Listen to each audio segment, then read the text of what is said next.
to welcome everyone to One Heart, One Mind Center for Spiritual Living.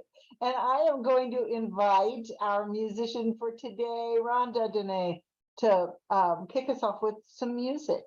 Morning, Rhonda. Good morning. Morning. I am one with Source, in divine connection. I am one with Source, a beautiful reflection. I am one with Source, living in and as and through my life. I am one with Source, knowing all is right. You are one with Source, in divine connection. You are one with Source, such a beautiful reflection. You are one with Source, living in and as and through your life. You are one with Source, knowing all is right. We are one with Source. We're in divine connection. We are one with Source, such a beautiful reflection. We are one with Source, living in and as and through our lives. We are one with Source, knowing all is right. All is one with Source, in divine connection. All is one with Source, such a beautiful reflection. All is one with Source, living in and as and through all life. All is one with Source, knowing all is right. One with Source.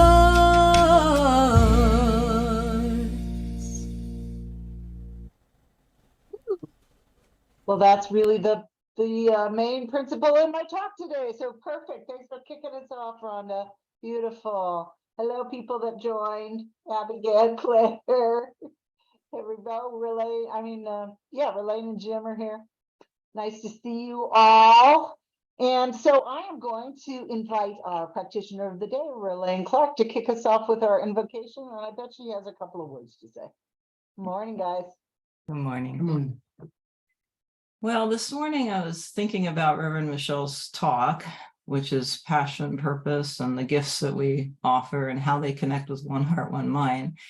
That's a pretty fantastic topic, I thought. And I thought what I would do this morning is give my gift, my passion to all of you, and that's prayer.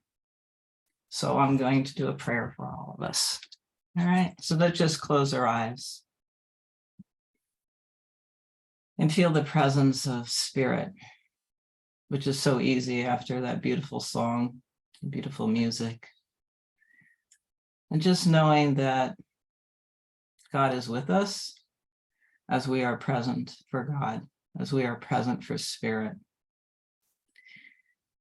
I was reading a book yesterday called The Energy of Prayer by Thich Nhat Hanh, and there's a foreword from Larry Dorsey. Dr. Larry Dorsey says that there's a humming of the earth, a humming of spirit. That's always humming. And then when we pray, we're also humming. And we're contributing to that one beautiful energy, that reverberation, the sound of spirit. And I know that as we express our gifts and our passions, that we're humming. And it feels so happy to be able to hum along with our passions and our gifts and contribute to the greater whole. Michael Beckwith says it's so important when we live our lives to give our gifts. And we all have such unique, special gifts. And I know that it's just so wonderful to have an opportunity to give our gifts and connect in that oneness here in the One Heart, One Mind community. What a special opportunity for each and every one of us to be who we are and to connect in with that greater hum. So One Heart, One Mind hums too. And I know that this collective hum is full of happiness, positivity, joy, purpose, flow, all the goodness of God, all the goodness of Spirit, all the goodness that's within each and every one of us, collectively rising above all the stuff to all the goodness. And I know that animals and nature and wildlife is all with us too in this experience. Mother Earth hums, I'm sure, and I feel it and hear it and know it. I'm so grateful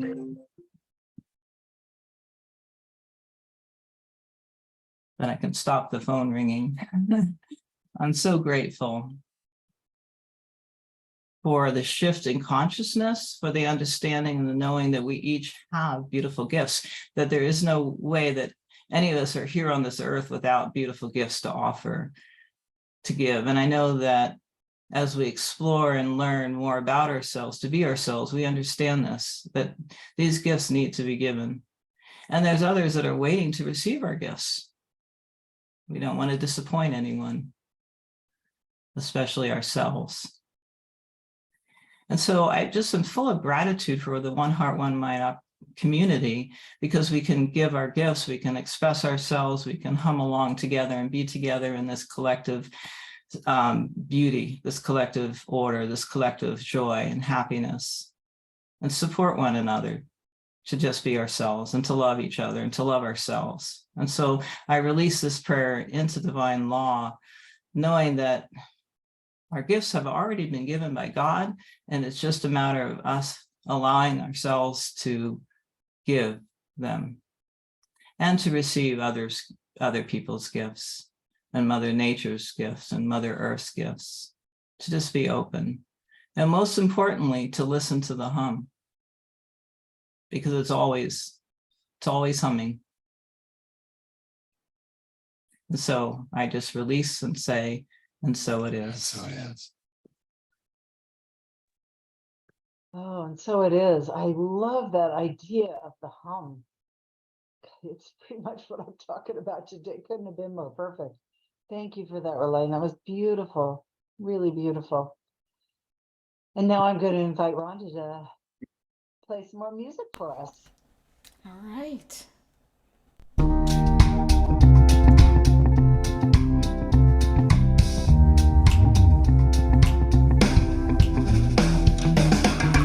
When I think I'm only human, and that's what I choose to see, then I'm living in illusion. I got chains binding me. I see myself as limited by my physicality, I know part of me knows better, and that part will set me free.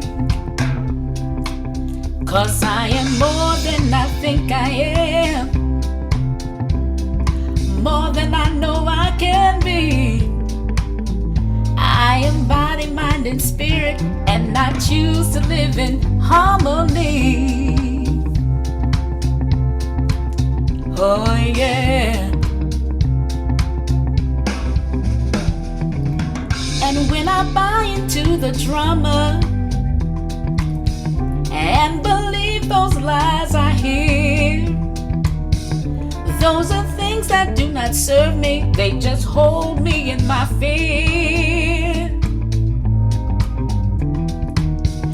When I know that I am worthy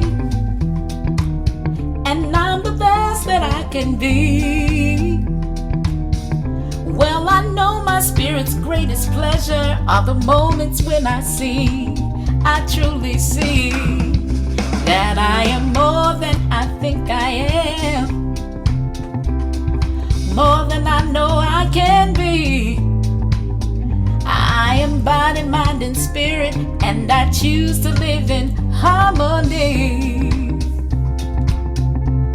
Harmony, yeah. And every day I'm learning better to feel this love inside of me. 'Cause that love will lead to balance and my true equality. 'Cause I am more than I think I am, more than I know I can be. I am body, mind, and spirit, and I choose to live in harmony. Yeah, I am body, mind, and spirit, and I choose to live in harmony.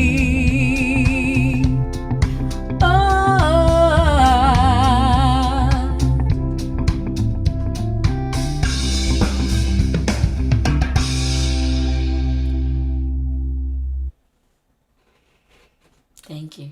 Woo! Thank you, Rhonda. That's beautiful. Hey, Ralane, I forgot to share the affirmation, and I wrote this lovely affirmation. Do you want to read it? Sure. Yes, happy to. Can you see it? Yep, perfect. Today I am inspired and uplifted by the beauty I witness in the world around me. It touches the part of me that knows truth, and I am reminded that I am the goodness and grace of the divine presence. I am rooted in this divinity, and I'm grounded, ever strong, and deeply grateful. And our Reverend Michelle Ingalls wrote this. Oh, thanks. Oh, good morning. What a lovely day to be together. And welcome to One Heart, One Mind Center for Spiritual Living. And I like to include, whether or not you're joining in on Zoom, which all of you are, or you're watching us on Facebook Live, or you're watching us later on the YouTube channel. I'm just glad that you're connecting with us. And I hope that you hear something that benefits your life. I really do. That is my that's my purpose. So welcome to August. And whenever we have a new month, we have a new theme. And August's suggested theme for all Centers for Spiritual Living is my passion, my purpose. And when I hear the word passion, it does kind of spark something in me that is pleasant, but it still feels a little bit elusive. Like I can't really quite pin it down. Passion, what does that mean? Well, according to dictionary.com, passion means any powerful or compelling emotion or feeling. I love this word, a strong, extravagant fondness or enthusiasm, a desire for anything.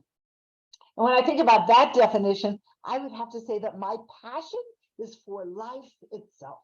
That my passion is to stand in that good feeling, that extravagant feeling of the divine presence flowing through me out picturing in my experience. I'm passionate about my oneness with life, my experience of life. I suppose I could say that the truth of my being is my purpose, or I could say that my joy is my purpose, because I love that extravagant feeling of well-being, and it just brings joy to me. So when do I feel the most alive and inspired? For me, the answer is when I let go. When I just kind of let go and relax, trust life and feel that flow of energy. I love that Ralane called it the hum of life, because it is. It feels like a hum, a movement through us and all around us. And I feel that when I'm engaged with life. And I ran across this story. I think I've told this story before. I think I've told all the stories before, but I'm going to tell it again. There's a story that I think illustrates this idea of passion. And in 1666, there was a great fire that basically leveled London. It burnt it down. And the world's most famous architect at that time was a man named Christopher Wren. And he was commissioned to rebuild St. Paul's Cathedral. And the story goes that one day Christopher Wren was watching 3 bricklayers on a scaffold, and they were all laying bricks for the cathedral. And one was kind of crouched down, and one was kind of half standing, and the other was standing tall. And Wren asked the first bricklayer, "What are you doing?" And the bricklayer replied, "Well, I'm a bricklayer. I'm working hard, laying bricks to feed my family." And then he asked the second bricklayer the same question, "What are you doing?" And the second bricklayer said, "Well, I'm a builder. I'm building a wall."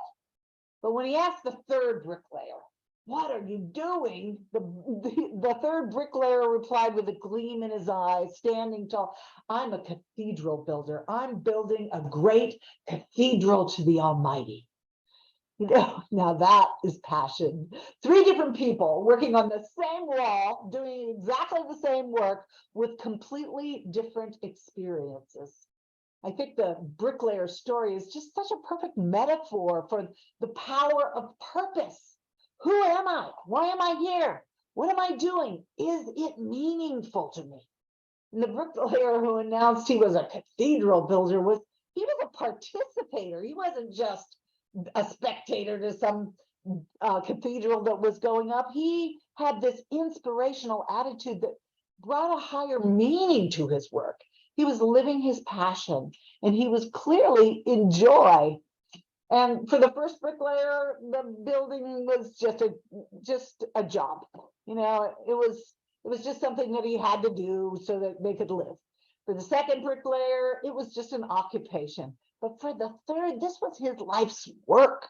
He understood that his life and his work mattered, that there was a larger purpose, and that he was empowered to make a difference in the world. He understood the truth of his being, and that his work was an expression of God's work. This is a powerful lesson for us. It calls us to remember that our work, no matter how trivial it might seem to us at the time, when done with passion, is God's work. We bring meaning into everything we do through our own perception, through how we envision it. In the science of mind philosophy, and really in most spiritual tradition, there's this belief in the spiritual principle that all creation is an expression of the one creator. That we are not just spectators of life, that we're participators.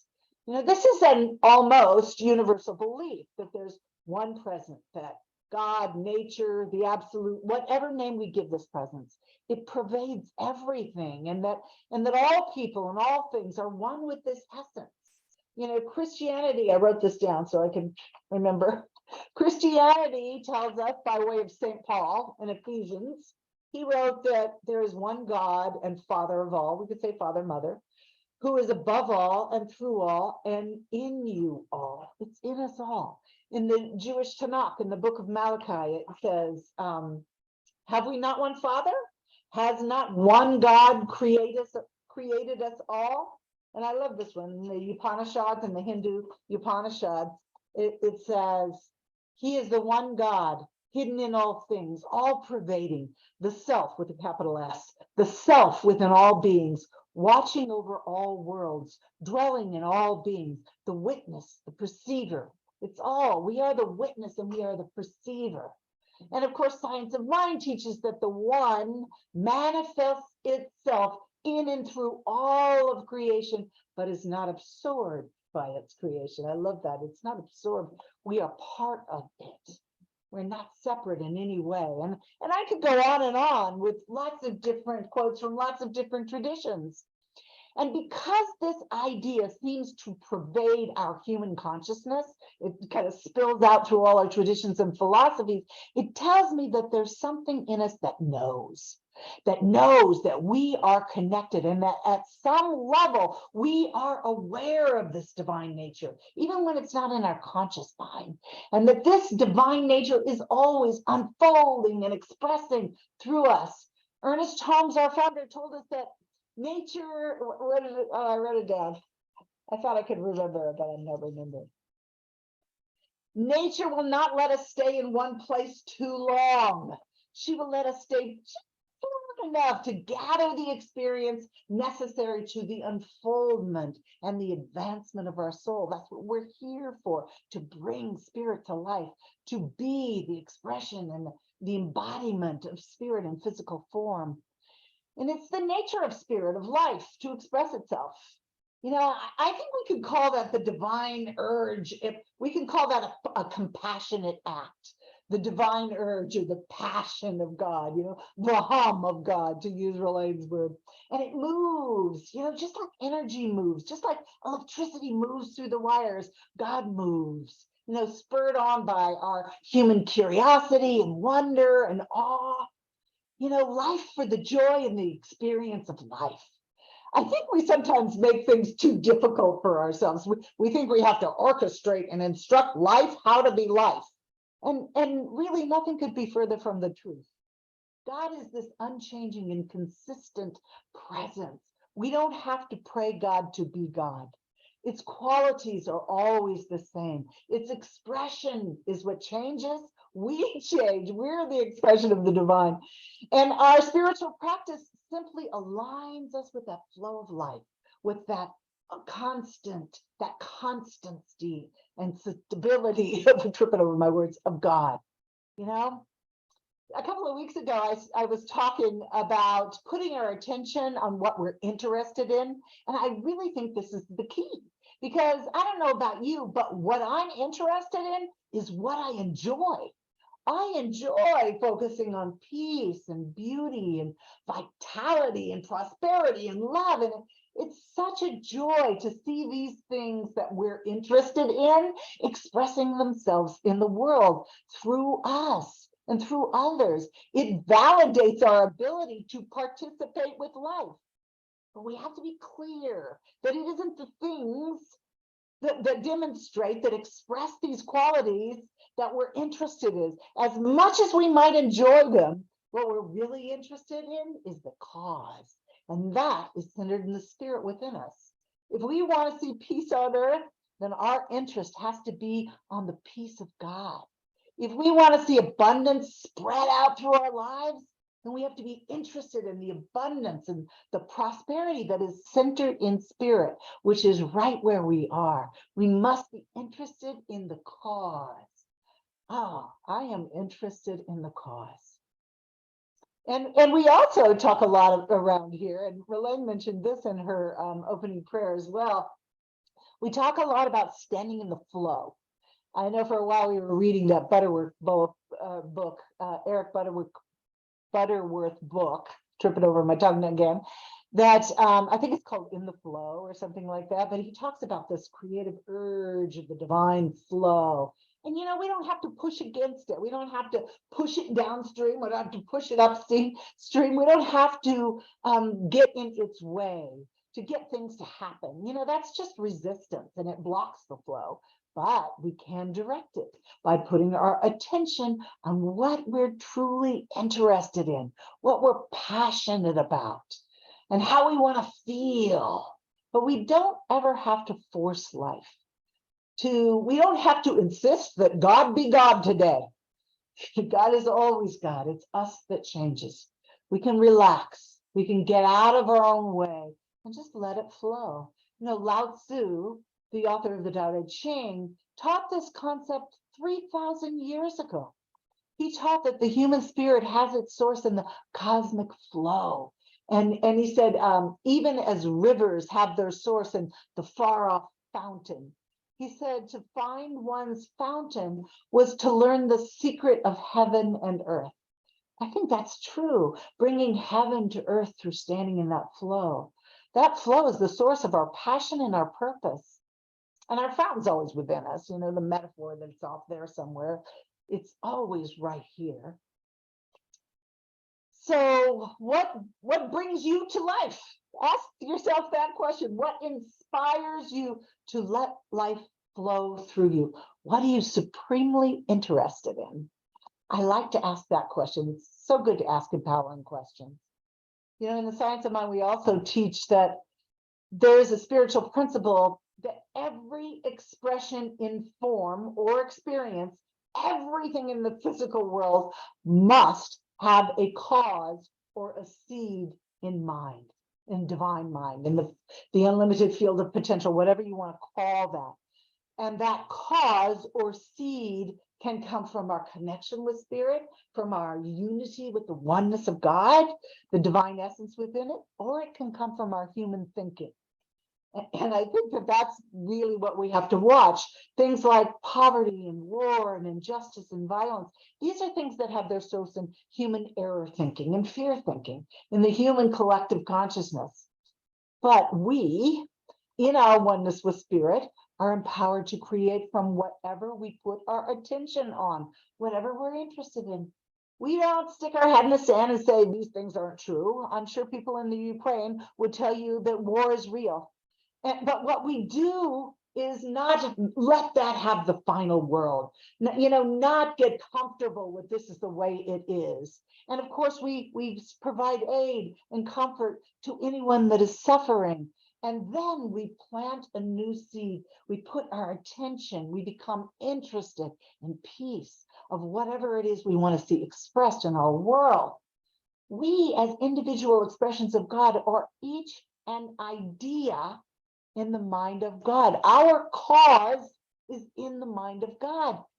And as such, we're already perfect, whole, and complete. It's only in our thinking that we are not. And that's what blocks the flow and the grace of the divine perfection throughout our lives. Suffering isn't God ordained. I don't believe that it is. Yes, we can use it for the highest and best. Yes, we can use it to move us in a new direction. But I don't believe that we have to suffer to grow and create and express our God-given selves, our inherent divinity. We don't have to settle for the status quo that we see around us in the world. We're metaphysicians. We're empowered to create through the power of our word, through the power of our thought and our feeling. And by using our spiritual practices to connect with the God that's within us, when we change what we think and how we feel, we literally transform our lives. And and here's the thing: as we change ourselves, we affect the lives of those around us. We're empowered to do this. I ran across an amazing example of this idea of purpose, of collective purpose, really. And an example from Viktor Frankl. Frankl was an Austrian psychiatrist, and he was a Holocaust survivor, and he wrote the book, The Meaning of Life. You've probably heard of it. And he wrote about how some people survived the Holocaust, but many didn't. And one of the things that he identified in those who did survive was that they had a purpose or a reason to continue to live, a reason that was beyond just themselves. And those who are focused primarily on themselves, he said, did not survive. But those who survived found some meaning in their painful circumstances. And for the most part, he identified this meaning to be that they found solace in caring for and helping others through this unimaginably horrific experience that they were all going through together. to move out of just our limited me self and to see our oneness and the larger perspective. It brings up that passion and that purpose for our lives. You know, in helping others, they found meaning, which reminds us of our oneness with all of life and connecting to that inner truth. Passion and purpose are born here in our oneness with spirit and with everything in creation. And what we think and feel and do affects the whole. And as members of a spiritual community, I think it's important for us to remember that each of us is an idea in the mind of God. And as each of us individually is an idea in the mind of God, the cause for us is in the mind of God, so is our spiritual community. It's a place where we come together to care and support for each other. You know, and I entitled today's talk, One Heart, One Mind, an idea in the mind of God. Because I've been feeling, and maybe you have too, that since COVID hit and our online experience began, the idea of our spiritual community has gotten maybe a little muddied. You know, are we supposed to be in person? Do we really connect online? How's this going to work? How are we going to stay together? But here's what I know for sure. I know that our spiritual community is an idea in the mind of God, or it wouldn't exist. One Heart, One Mind has been through many iterations from its inception, many different ministers, many different locations. We're now online. We have to remember, spirit is never stagnant. So our community has to move and change and grow and evolve too. It's the way of life. And if we want our spiritual community to continue to grow and evolve and to serve, to be a point of light and love in the world, then we have to be interested in its cause. So what is our cause? What are we interested in as a community? You know, we've answered that question before, but I think it's time to ask the question again and to find a new answer, to find something fresh in us. I know a couple of years ago, I think it was right after we went online, our leadership, the board, the practitioners from our community, we got together to look for a fresh new perspective, to kind of revisit our cause and our purpose in the world. And we came up with what we thought was something new and innovative. And rather than just creating a vision and a mission statement, we decided to create a visual for our community. We created a cairn. You know, if you've ever received the newsletter, you've seen our cairn. It's basically a man-made pile of stones that are perfectly balanced to stand on their own, and they stay balanced. But the foundation stones on the bottom have to be the strong, secure foundation on which everything is built. I'm going to share it. Let me see if I can get it up here. Oh, I better put it up on my screen first. Hang on. So many things to do. I know I have it. Here it is. Now, we had a couple of different designs. The one I'm sharing with you is not necessarily the one that's in the newsletter, but let's see. Here it is.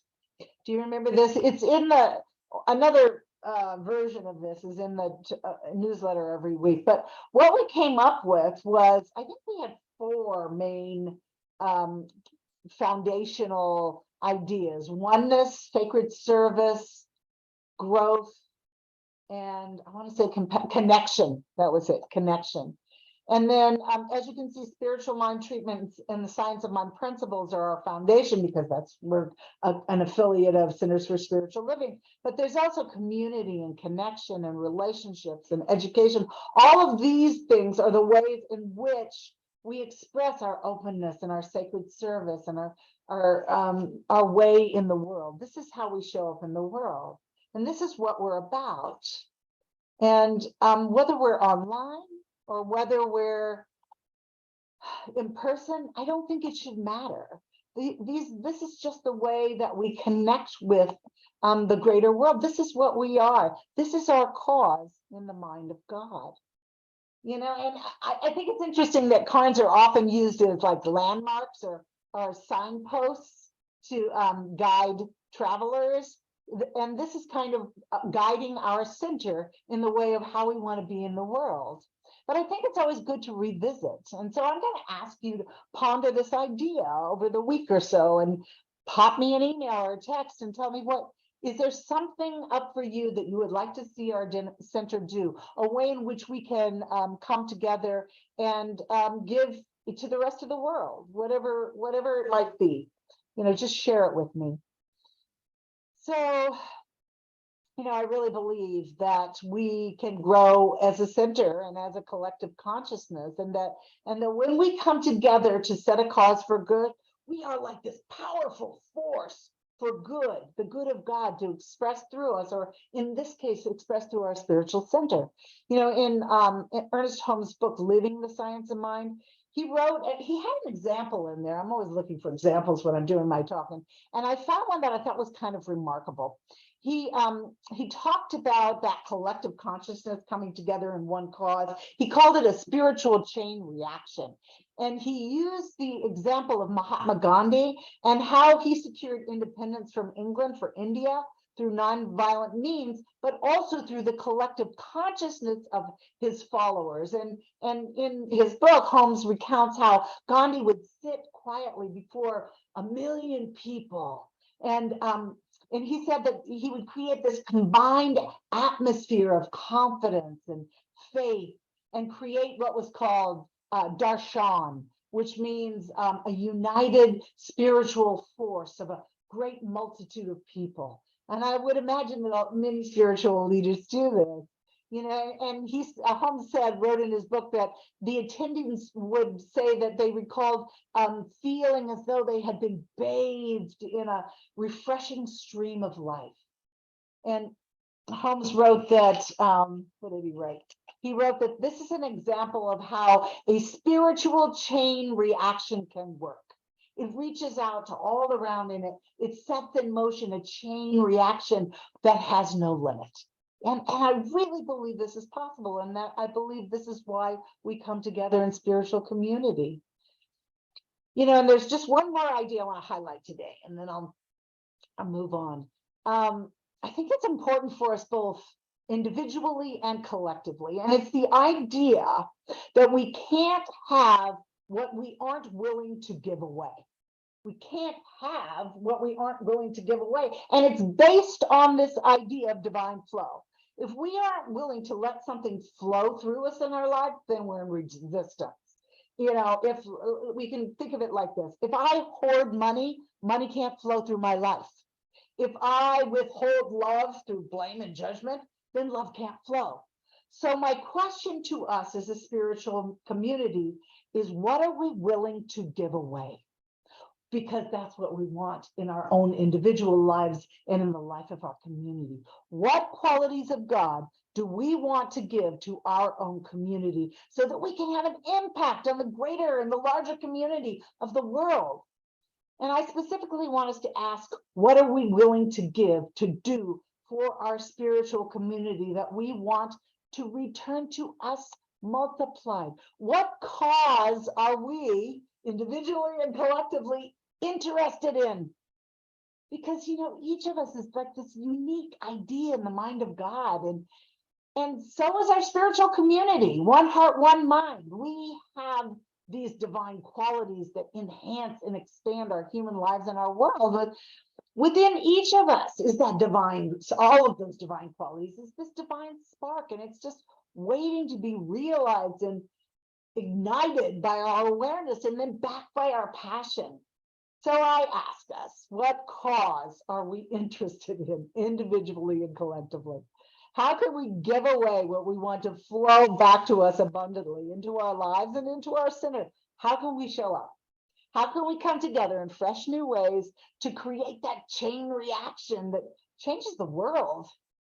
And as we ask these empowering questions, we know Spirit will answer. This is a conversation worth having. And I invite you to participate. And we can talk about it after in our session, or you can just ponder it and let me know, what would you like to see One Heart, One Mind do? I mean, geographically, we can do some things here, but we can do a lot online. You know, I am not of the thought anymore that we are limited because we are using technology and online. So let's expand on that idea. Let's ask those empowering questions and wait for Spirit to answer. We just open our heart and listen. So let's move into a time of prayer. Let's move into that space of knowing that all there is God, all there is life, all there is the Mother, Father, God of everything. We are all living within this one infinite source of divinity. It's so beautiful. It's so full. It's so vital. It's so passionate. It's so right here, right now, and it just flows. And we don't have to struggle, and we don't have to work at it. We just have to let go and stand in the full flow and show no resistance and be in the power of now, right here, right now. So I speak my word for each and every person that is present here on this call and each and every person that is not.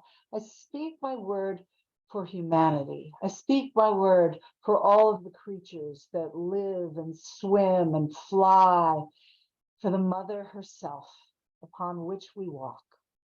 I speak my word for life, that it is, and that we stand in its flow, and that it is good, and that as we say yes and become interested in the cause of it all, which is love, that it flows more abundantly. And through grace, we are lifted and inspired. We're good. We're happy. We're joyous, and we're blissful. So I just give great thanks for this. I just give thanks. And in that gratitude, we're opened even wider. The spigot opens wider. So I just know that all is well. I know that each and every one of us is well. And I relax in that knowing, and together we say, and so it is. And so it is. Oh, so I've really been thinking a lot about our community and what's ahead for us. You know, I mean, I really think that we have a lot of potential that we have yet to tap into. And I want us to do that as a spiritual community. And yeah, so there it is. And Lisa, I believe you are the one that is doing the time of giving and the benediction, but we're going to start with the time of giving. Let me get this up here for you. Still got my Karn, and my Karn is still up. There we go. All right. So. Yes. So you're going to put up the ways that people can contribute. And I might say that donating is one way. Anyway, this is, whoops. Okay. I got both up at the same time. Okay, well, this one tells you how you can donate. And the one way is through Venmo, and the other is through the address in Escondido. Pardon me.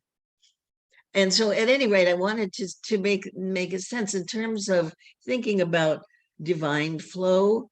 That's one of the ways that we can experience divine flow. And I think about looking at contribution from that perspective as experiencing divine flow in the law of circulation, that sense of what you give, you also receive, that it's a cycle. And that just, and also the sense of gratitude, a way of expressing gratitude to spirit, and of calling attention to yourself to what kinds of things you might be grateful for through spirit. And I think that's a way of looking at contributing. And so perhaps we can say together, excuse me, everything flows from the nature of God's good. We receive from this flow, we give from this flow. We give in gratitude and in love. We have faith in the infinite giving nature of spirit, and so it is. And I guess the other thing I would say is that it's a way of expressing love for the center and for the connection that we have with one another. So that's it. Thank you. Thank you so much, Lisa. That was beautiful.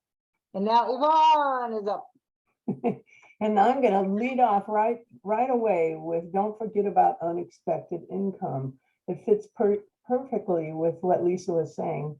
And I'm happy with today because I sent sent $10 to Michelle, and she probably hasn't seen it yet, but and that was unexpected income, and it just feels really good. So on that note, Monday evening is our prayer group from 6 to 6:20, and please join us on Zoom. And we silently pray for one heart, or for one heart and one mind, or for ourselves, or for anything you want. And it really is a great way to get your week off and started. And then Tuesday evening from 6 to 7, we're not having our usual spiritual learning circle because Michelle won't be with us. So we won't meet this Tuesday evening, but on Tuesday evening, the 15th, we'll be discussing the human predicament, which is part 6 of Michael Singer's book, Living Untethered.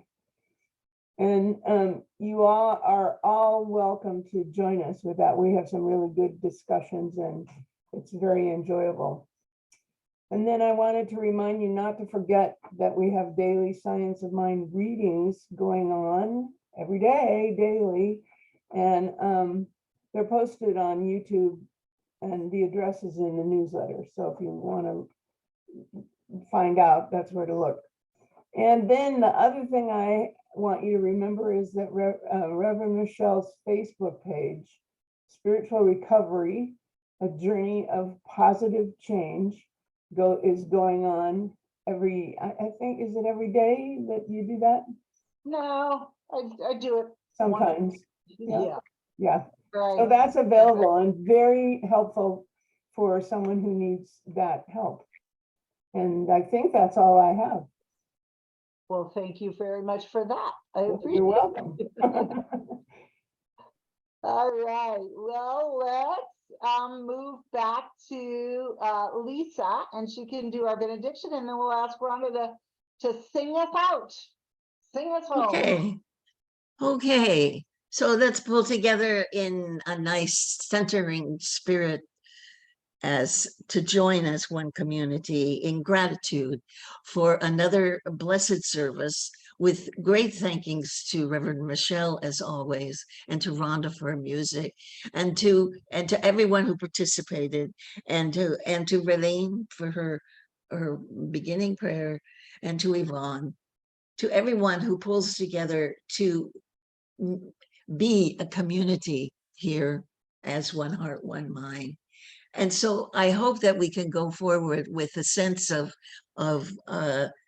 joyful purpose as far as living our own passion, that as it relates to allowing spirit to flow through us and being in that flow of life and feeling the hum, and being able then from that space to provide our own gifts to one another and to the community in whatever form they take, to bring us all together in the remembrance of our interconnectedness and our giftedness to one another. And so I release my word into the law by saying, and so it is.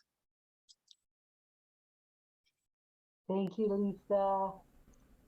Beautiful.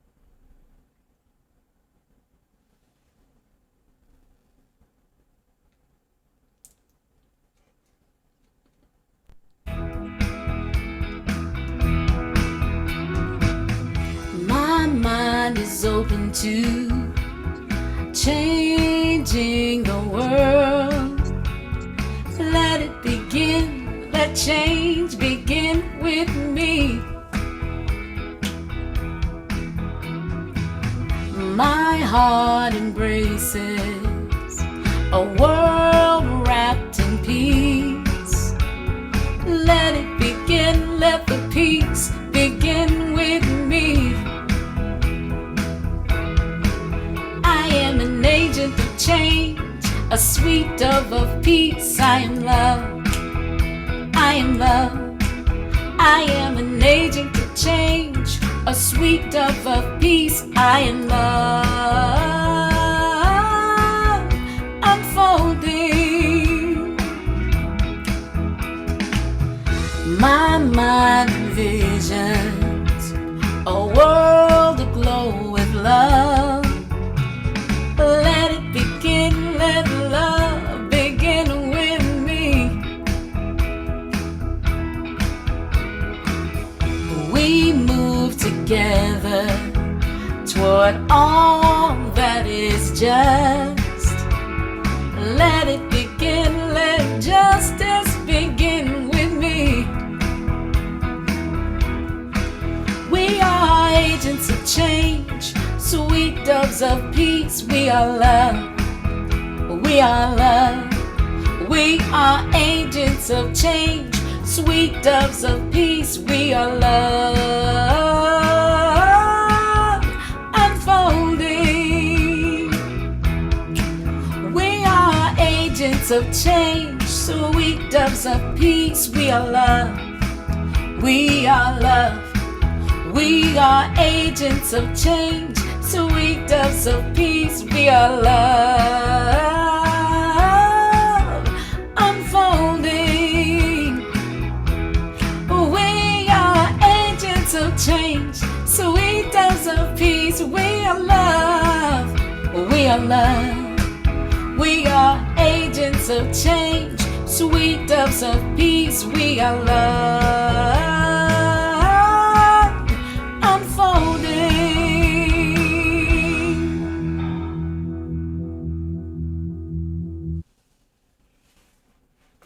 Thank you, Rhonda. Yes, we are agents of peace. Thank you for that. All right. So I am going to turn off